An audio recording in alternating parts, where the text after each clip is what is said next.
Kuna siku huwezi kuisahau maishani.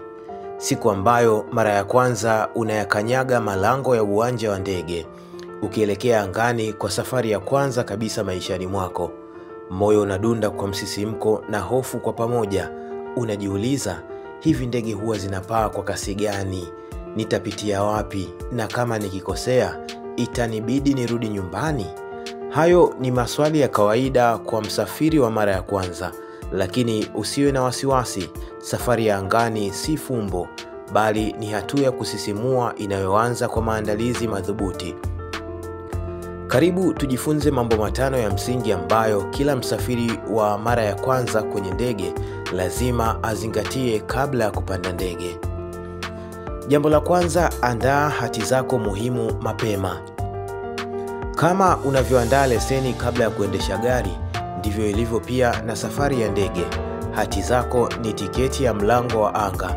Kwa safari za ndani ya nchi utahitaji kitambulisho halali kama cha taifa, leseni ya udereva au hata passport.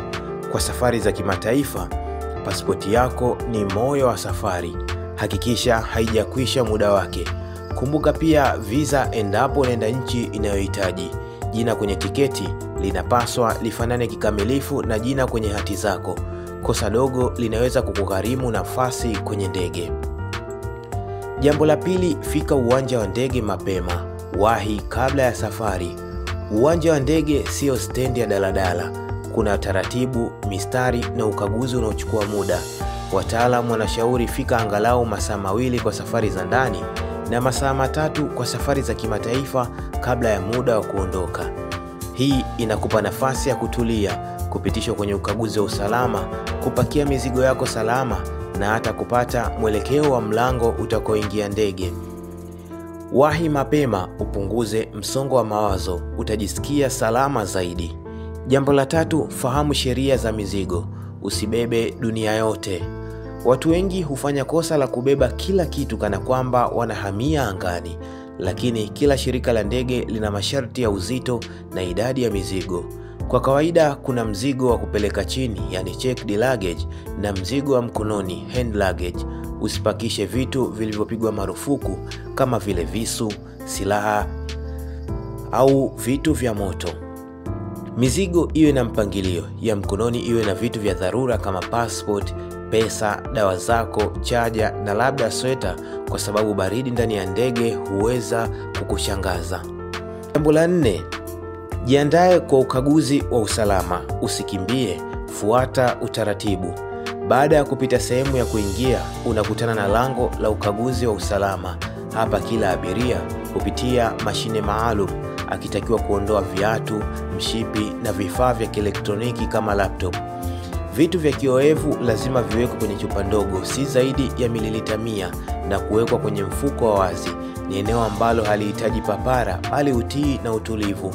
Wahudumu wa uwanja wako hapo kukusaidia. Usione haya kuwauliza. Kila mtu alipitia mara ya kwanza, nawe ni wa kipekee leo. Jambo la 5, usihofu unapokuwa angani. Furahia safari ya ndoto. Ukiwa ndani ya ndege, milango ikishafungwa na mkanda kufungwa, ndege inaanza kukimbia kama simba kwenye mbuga, kisha inapaa juu. Msisimko na mitetemo midogo ni ya kawaida, usishtuke. Sikiliza maelekezo ya wahudumu, zingatia ishara za mkanda, na ukihitaji msaada wote omba. Kuna huduma ya vinywaji, chakula kidogo na hata burudani kwa baadhi ya safari.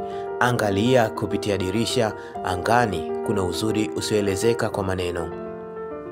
Kupanda ndege kwa mara ya kwanza ni tukio lisilosahaulika. Ni mwanzo wa mlango wa dunia pana zaidi, lakini mafanikio ya safari hiyo huanzia kwenye maandalizi, hati sahihi, muda mwafaka, uelewa wa mizigo, kufuata ukaguzi na utulivu angani. Yote haya ni silaha zako za uhakika.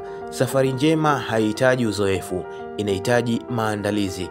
Na ukishatua salama, jiambie, sasa najua safari yangu ya kwanza angani imekuwa mwanzo wa mengi.